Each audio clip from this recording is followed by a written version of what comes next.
and welcome to a Sober Girls podcast. Thank you so much for checking us out. I'm your host, Sherry, and I've been through my own ups and downs with sobriety. And if you're listening to this, then you have taken the first step to making a change in your life and finding a community to help you through your sobriety. Now, let's go through this journey together. Hey, what's up, fam? Happy Wednesday. I hope that you all had an amazing New Year's and a good Christmas. I know that I was gone last week. We were in Disney World for a little bit, and then I came home, and life just got super chaotic, and I know I told you I was going to take a couple of weeks off, but I couldn't take a couple of weeks off because I think I needed this just as much as you do. So my Christmas was really fun. I spent it in Disney World with some family, and we got to go see the new Galaxy's Edge. We got to go to Magic Kingdom on Christmas Day, and that was absolutely awesome. It was magical and decorative, and I even went on a few rides that I never would. My son really loves roller coasters, and so I went on them with him, even though I really wasn't all excited. I just kind of sucked it up and did it. I'm that person who hates that feeling of their stomach rising up into their chest and they can't breathe. I'm like, oh my God, this is going to last forever. And it never does. It never lasts forever. But I am deathly afraid of roller coasters. But I went on a few, and I forget that Disney World isn't built to scare children, They're not going to have roller coasters that are going to make you crap your pants. I guess Space Mountain is probably one of those, and I got to see it when I did the People Mover. It was on the outside, so the People Mover takes you all around Tomorrowland and inside Space Mountain, and it's really kind of cool, but all you heard was people screaming, and I was like, oh yeah, no, hard pass for me on that one. But isn't that the one thing? Of course, I make it through all these things in life, and then I get taken out by a roller coaster, so there's very few things that surprise me anymore, and that would probably be one of them. I don't think I could handle that. But anyway, I really missed you guys, and there was so much that happened in the past 2 weeks. I got to spend some time with my mom, and she and I and our family went down to Disney World together. We drove down, and oh my Lord, was that an adventure. But it was really cool because I got to put into practice some of the things that I've learned through this program. And I had the option and ability to talk to my mom and, kind of help her see that some behaviors are not healthy from all different angles. And it really made the rest of the trip a lot better. I was able to speak up, speak my mind, speak my truth. And I was even to advocate for my mom's side of things. So instead of yelling and screaming and pointing fingers like we used to do, or used to happen in our home, I was able to say, hey, Mom, I don't think that's a good behavior. I don't think that that's necessary. But at the same time, I understand that you're mad. And so I'm hoping that that worked well for her. And I got her some Brene Brown books. And I also gave her my Glennon Doyle book. And I just want her to soak all those in and see all those and read those, because those are some really good books, for me at least, that help me to kind of see things from a different point of view and understand all the outside stressors and how I don't have to form to them. So it was actually a really good trip, and I really appreciated that time with my mom and her wife and my kiddo. And so we had a lot of fun. Some parts of it were stressful, like I said, but that's family and that's trips. But those memories I'm going to have forever. And I will never forget crossing into South Carolina. It was kind of actually towards the end of the trip. We were on the back roads. 95 was a mess. What a shocker, right? The back roads were a bit of a mess. And so we got back there, and I'm telling you guys, if you have not been to South Carolina, they have got these huge trees, and they've got this Spanish moss on them, and they're gorgeous. I felt like I was in a movie driving through there. And they've got these little shacks and country stores, and then these huge plantations, and just absolutely stunning. I was awestruck. And it showed me that I really have not gotten outside my comfort zone and traveled enough, because had 95 not been backed up, we never would have, found those little areas. So definitely some good adventures, some things that I learned about myself, about my family, and things that I can take with me for the rest of my life. So one thing that we talked about on the way down was my uncle. My uncle has been a lifelong alcoholic. As long as I've known him, my mom says, early teens into his 20s, and he has had 2 strokes now, and he had to have heart surgery a couple of weeks ago, and he has not quit drinking yet. I've heard that he's slowed down. I guess he's gone to not drinking for a month and then having 1 beer to celebrate. So that's good for him. I think that he is really trying. It's really been hard on him and his body. And the fact that he is still alive is mind-boggling, because this disease is progressive. I'm really hoping that he doesn't pick up and go back to where he was. But, I asked my mom, I said, did you tell him, I'm sober? And she said, yeah, he knows you're sober. And I guess, I don't expect him to reach out and say, how do you do it? He's 65 years old, and, he's done with that probably reaching out part. And it really, really scared me. She said that he actually tried going to a meeting once, and it was about 4 months ago, actually. And it's what brought me to this topic of conversation that I wanted to have with you guys. And what an appropriate time for having this conversation, because we are in a new year. When I have my meetings and I look at the dates of people who picked up their monthly chips or their weekly chips or their yearly chips, January 1st is the busiest time for picking up your chip. So a lot of people have a recovery January 1st, and it's kind of an oxymoron. It's kind of funny because I don't know if people just decided to get one more binge out of the way. I don't know if they've just decided as a New Year's resolution they're going to do this. I don't know what it is. So for me, there's so many people that are probably either new to the program or sober curious or want to know more about the program in general. And just like a gym, AA got busy. So let's just hop right into it.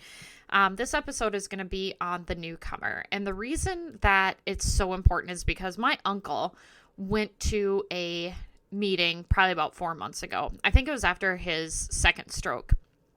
And he was sitting there, and across from him was a gentleman who had 18 years of sobriety, which is awe-inspiring, right?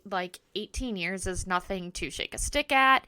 It is a lot of 24 hours, a lot of 5 minutes, and a lot of meetings. And what happened was my uncle said that he was never going to go back to that meeting again because of that guy. And I was blown away because I couldn't understand how someone with 18 years could just turn someone away or turn someone off. And it was explained to me that the gentleman he was sitting across from, he had not showered in days. He looked homeless and disheveled. All he talked about was how nothing has gotten better. He is still in financial straits. He was not homeless. However, his appearance, attitude, and thoughts on life were very much indicative of not working the program. So for my uncle sitting there, he was like, oh my God, this is horrible. This man still can't take care of himself. His life is still falling apart.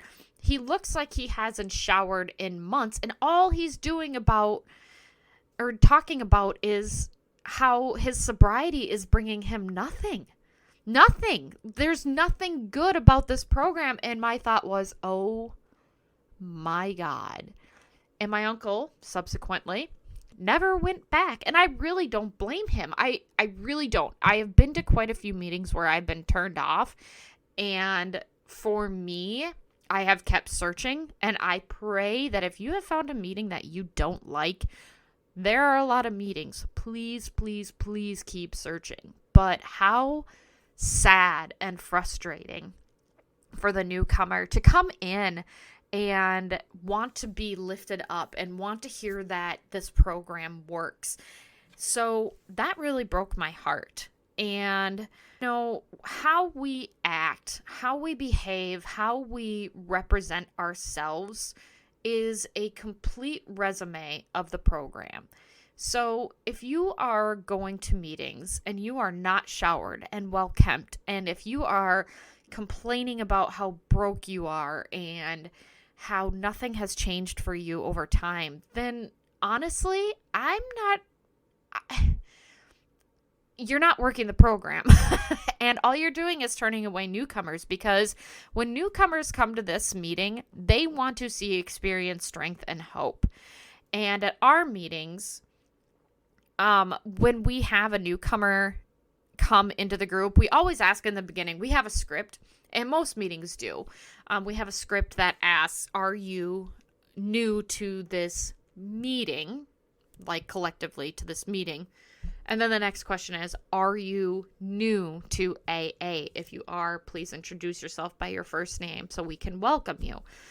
And for our meeting, this has happened a couple of times, where we will have a newcomer and we always start with step one. We always start with step one. And there's been times where we've had newcomers like 3 months in a row every Saturday, and all we hit home was step one for 3 months. And I'm like, oh my Lord. But that being said, there's so much difference in everybody's experience, strength, and hope that you never really hear the same thing again. And different aspects of step one are really important for other people. We talk about acceptance. We talk about being willing to admit. We talk about things in so many different aspects. I don't think I've said the same thing about step one more than possibly twice, because there was so much that went into it. So if you are running a meeting, here are a couple of things that I would really think you need to have for the newcomer. I'm going to split this into a couple of different things. If you are having a meeting and if there's a newcomer, start with discussing step one. A lot of people have fear, anxiety, and doubt when they come into those doors. And if you hit them with a step 10 meeting or a step 11 meeting, you are going to scare the pants off of them. They're not going to understand that they need to be starting at step one. They're going to hear you say that you need to take personal inventory and admit when you're wrong and what happens if you don't. That's daunting to a newcomer. So if you are running a meeting, start out with step one. Start out with helping them see the acceptance process, because yes, acceptance is the answer to all of our problems, right? But right now, what they're trying to do is accept that they even have a problem. You should a welcomer. This is one thing my meeting doesn't have. I really, really wish that we did. I wish that we had a greeter or welcomer at the door to shake people's hand. It would be absolutely awesome for people to see that when you come into these doors, there's someone to greet you. I know a lot of us have social anxiety. I know a lot of us have anxiety about people, or fear of people, and that's okay. That's fine. And the idea of having a greeter is more or less what's good for those people. They see that there's people there waiting for them, that they're not alone. It is equally important to have literature on hand.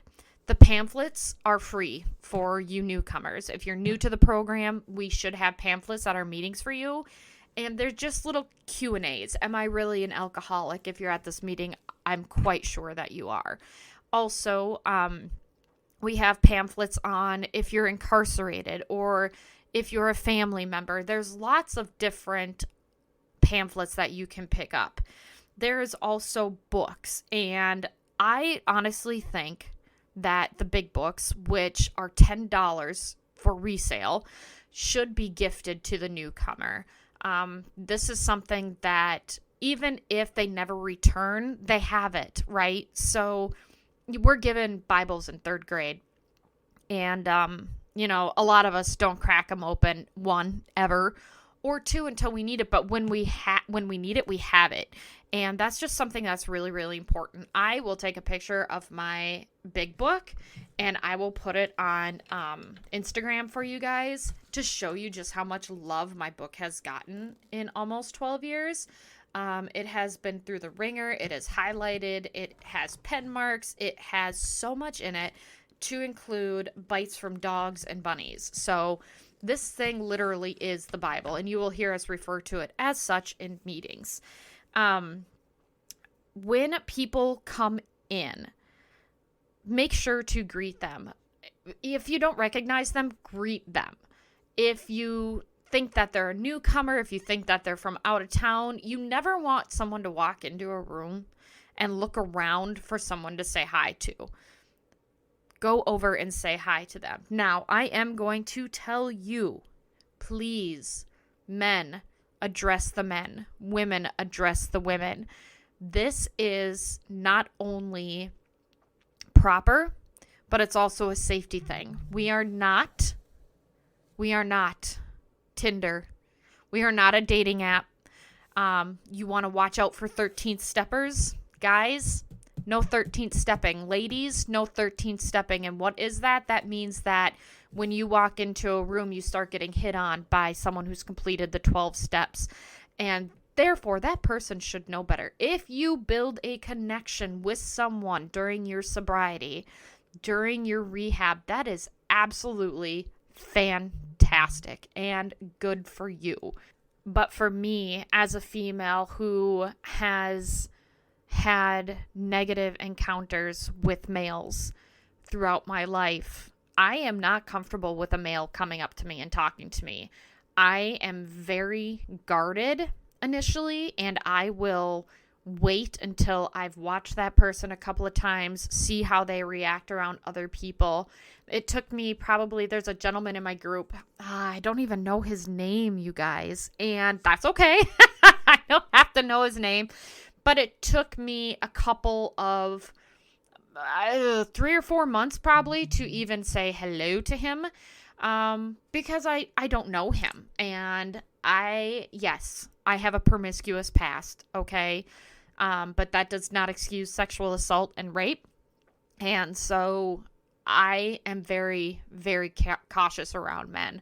And I prefer the company of being around ladies. So please, if you are helping someone out in a meeting, please try to remember these rules, okay, guys? Let's not scare off the newcomer by thinking that they have to have a male or female of the opposites. Like, just leave that be. If you see someone, tell another female member. And this might piss a lot of people off, but I don't care. It's not about you. It's about that newcomer, and they need to feel welcome, they need to feel safe, and they need to feel secure. I remember my very first meeting, I actually said, "My name is Sherry, I'm an alcoholic, and I'm scared of men, so please don't talk to me." I literally put it out there because I was like, there's a lot of men in here, and I'm not interested in what anyone would even think about at this point. There's a little book that we hand out at our meeting, and in the back of it is numbers. And you can write down your number, and then at the end of the meeting, you give that book to the person. Men, write down your number for men. Women, write your number down for women. That way they have someone to reach out to if they need help. And it's also equally important that you get their phone number so that you can call and check on them. Because a lot of people that come into the program aren't going to want to call and reach out. I actually have a horrible time with calling and reaching out. Even just my sponsor sometimes. She just sent me a text message before I started this podcast, and she was like, I didn't see you on Saturday. I was like, yeah, I know. Sorry, I was out of town. Forgot to tell you. She's like, that's fine. She's like, I just haven't heard from you in a week and a half. Whoops. So even if it's a holiday, it's not really an excuse to not check up on people or not check in with people, because especially the holidays we talked about previously are a really stressful time. So, make sure that they have contacts, make sure that they have people to talk to. Show them where the coffee is. Let them know that the coffee is free. They don't owe any dues or fees. And just let them know that refreshments are here for the taking. Another thing you're going to want to do for your newcomer is offer them temporary sponsorship. You don't have to walk up to them and be like, oh, do you have a sponsor? Do you want a sponsor? Do you need a sponsor? You walk up to them and you say, hey, I know that things are a little bit tough and difficult right now. The best thing we can do in this program is have someone that follows up with us or checks in on us and hopefully create a relationship to become a sponsor, and let them know that that's an option for them. I don't have to be your forever sponsor, but I will definitely be here for you and would love to follow up with you to make sure you're doing okay. And then finally, at the end of the meeting, invite them back. Please come back. It works if you work it, right? That is something that's really, really important to everyone that is involved. Why would you want to go someplace, one, be completely ignored, and then B, at the end of it, feel like no one made a connection with you, and then no one invites you back? Are you going to go back to that place? Absolutely not. You're not going to go back to that place. I wouldn't go back to that place. So that is something that's very, very important, is being able to have the ability to welcome that person back. Just say, hey, I hope to see you next time. With the pandemic, there has been a lot of change in our meetings. And so for a lot of us, I have a friend right now who lives back home and is sober curious, asked me about how I sobered up. And of course, meetings is always my go-to answer, right? Meetings, get the big book, and start there. And due to his mobility, he can't go to a meeting. And thankfully, from the pandemic, sorry, I can't talk. There's been a lot of virtual meetings. So he has taken it upon himself to find virtual meetings. And this is one asset that is absolutely fantastic. My home group quit doing meetings virtually probably about a month ago. We just weren't having very many interests. A lot of us live locally, so we were coming to the meeting.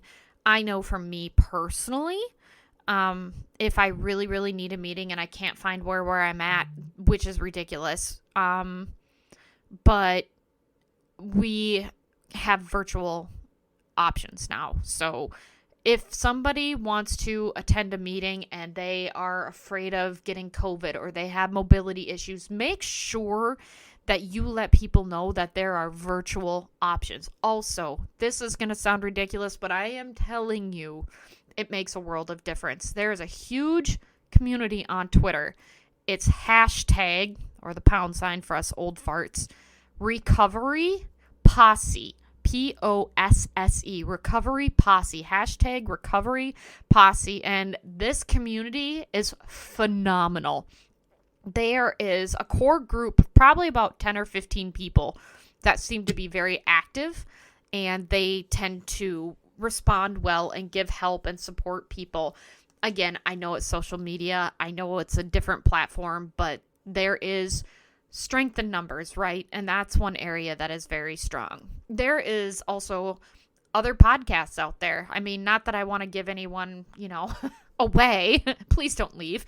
But I definitely suggest listening to podcasts. I suggest going onto Instagram. There's also another community in Instagram that is really good as well. There's quite a few followers of mine and people that I actually follow that really make my sobriety a whole lot, better, easier, more fun. So if you have Instagram, or even if you don't, there is definitely a reason to get onto Instagram as long as you can use it in a healthy way. I do know that some people struggle with social media, but some of my friends on there are Cleaning Out the Closet 7, The Booze Free Blonde. Let's see, I've got Starry Eyed and Sober. Another good friend of mine her name is Jen. So Jen Moving Forward. A lot of these people do awesome things for the sobriety community. Some of us have podcasts, some of us are funny, some of us are just little motivational things like I am. I like to pose motivational quotes and such because I'm not very good at the whole like making movies and the reels and things like that. So for me, I like to post motivational stuff, but there's a really good community there, and I think that's something that you should look into as well. Okay, this episode's going to go a little bit longer than normal, but that is okay because the next thing I want to talk about, I want to talk to the newcomer. I know that this is scary. I know that starting is intimidating. You kind of don't know where to start. And so here's a couple of things that I wanted to talk about with you and help you get a little leg up on how this process could and should look. First of all, reach out, right? Find a meeting. Go to an open meeting if you want to bring a friend. Not all meetings are open. Some of them are closed. There's big book meetings, serenity meetings. So the best thing you can do if you are looking for a meeting to take a friend to because you're nervous or you're scared, find an open meeting. You can go to the AA website online and type in your zip code and it'll bring up a ton of meetings in your area. If it says closed, that means it's just for us alcoholics, okay? When you get to the meeting, make sure you ask about a big book. There is absolutely no membership or dues, just a desire to quit drinking, okay? Keep it simple. Don't stress out too much. Listen. Let people share their experience, strength, and hope. Ask questions after the meeting. There is no crosstalk in meetings. So the best thing you can do is watch people and talk to them after the meeting. Find someone that you liked their story and go up to them and say, hey, I'm new here. I liked what you had to say. Please keep in mind that while you are more than welcome to talk to the opposite sex, I do highly suggest, again, staying within your own sex. Couple of other things outside of the meeting, people, places, and things, okay? These are all things that hinder your sobriety or enhance your sobriety, depending on what they are. Keeping away from bars, toxic relationships, going to meetings, these are all things that either enhance or hinder your sobriety. And so if there is something that is toxic, if there is something that is not some place that you feel safe, change that. Don't go back to it. I know easier said than done sometimes. I was with my husband at the time, and he would ask me all the time, oh, did you go and meet a boy? Did you go meet? No, dummy. I went to AA meetings, and it took me a long time, you guys. I had to dig down deep to my toes and tell him I am going to a meeting. I was in a very controlling relationship for a very long time. And so for me to find my voice and say I'm going to a meeting was literally the only time I found my voice with him. But I was going to a meeting because I knew that I needed to be going to AA. It wasn't until after I started going that I knew I needed to go. But once I realized just how much of an alcoholic I was and how big my problem actually was, I knew it was the right place to be. Be routine, be productive. The best thing that you can do is don't count the time, make the time count. Start a new hobby. Fill voids in your life with healthy behavior and hang out with people who inspire you. What is healthy behavior? Taking a walk every day, reading a book, watching a show that makes you laugh. Some unhealthy behaviors are reaching out to people who you think will make you feel better, that you've had problems with in the past, getting hooked on social media and comparing your story and your life to other people, going to bars, going out with friends who say, yeah, we support you, but really they take you out and end up making fun of you for not drinking all the time. These are not healthy behaviors. Working out, book, walk, spending time with family, if that's a healthy choice. So make sure that you get into a routine, because the more routine that you are with your day, the less time you have to think about alcohol. I promise you, it's not easy. It's not easy. There's times where you have to take it 5 minutes at a time. 24 hours a day is all that we expect of you, of us, of each other. 24 hours a day. And sometimes those 24 hours a day can last a week. I'm not even close to kidding you. Those 24 hours are horrible. Definitely read the big book, read 12 Steps and 12 Traditions, read the stories in the back of the big book, go to meetings. I did 90 meetings in 90 days, and that was absolutely phenomenal. Every single day I was getting to hear a different perspective, a different story, and it was just so refreshing. So go to a meeting if you have nothing else to do and you get antsy. Prayer and meditation. This does not mean what you think it is. This means that you are going to take time in silence and quiet and think about the things that you want for your life. This does not mean you're a Christian now. This does not mean you have to pray to God. This does not have any religious implication. What this has is time for you to sit, be alone with your thoughts, meditate on what you want for your life, for your sobriety, for your future. I do this on the daily outside of my regular prayer. If you are a Christian and you want to pray, go for it. But that silent time, that prayer and meditation is so insanely important to our mental health.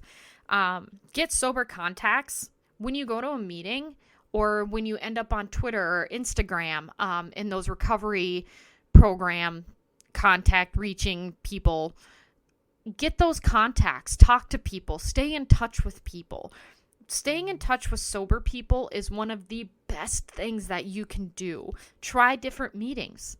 Find a home for yourself. You don't have to be stuck to one meeting. I have a couple of people in my home group that actually go to 2 or 3 different meetings, and their home group is not our Saturday morning, but they're there every Saturday. Share. When you get to a meeting, and even if it's your first one, and you are scared out of your mind and you just need to get things off your chest, share. Share why you're there. Share that experience, because you might not be the only newcomer there. If you are not the only newcomer there and you share that you're a newcomer, imagine what that can do for the other person. So do not be afraid to share. Do not hold back. Make sure that if you see someone you know, anonymity is very important. This goes for both parties. Anonymity. You have to, whether or not we are on Facebook, Instagram, Twitter, social, it doesn't matter. It doesn't matter. People want to talk about their alcoholism at their pace. It is not your job to come home and say, oh my God, you'll never believe who I saw at the meeting today. Not your job. Don't do it. That is a very poor behavior, and it takes away the safety and the comfort of what those meetings are for. The freshman 15, we get it in AA too. When we quit drinking, oh my God, did I gain so much weight. Don't worry, you're going to gain weight. All right, you're going to get a little bit chunky because instead of drinking, you're going to probably want to eat. So, again, that's why I talk about those routines, those healthy routines.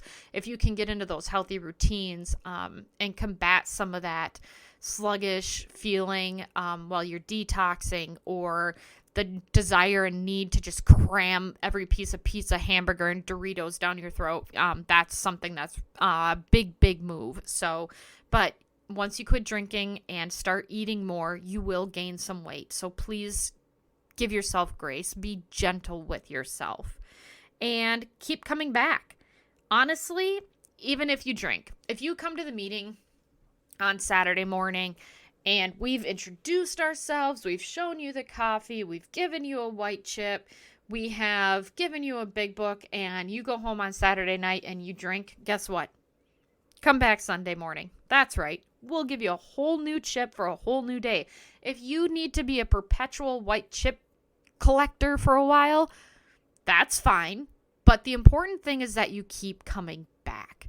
The important thing is that you know that there are other people just like you. I'm a one-time chipper. I am. And sometimes I wish I wasn't, because I feel like there's more to learn in relapse, but at the same time, I'm very thankful that I haven't relapsed. I am very thankful because this is a disease of progression and it can kill you. As you get more comfortable, arrive early and stay late. Get to know people. You know, we're there to reach out our hand to say hi to you. Eventually, you'll reach out your hand and say hi to someone else. It really is beautiful. AA as a whole, the circular side of things, the circle of life, if you so choose, is just absolutely stunning. I love watching AA come full circle.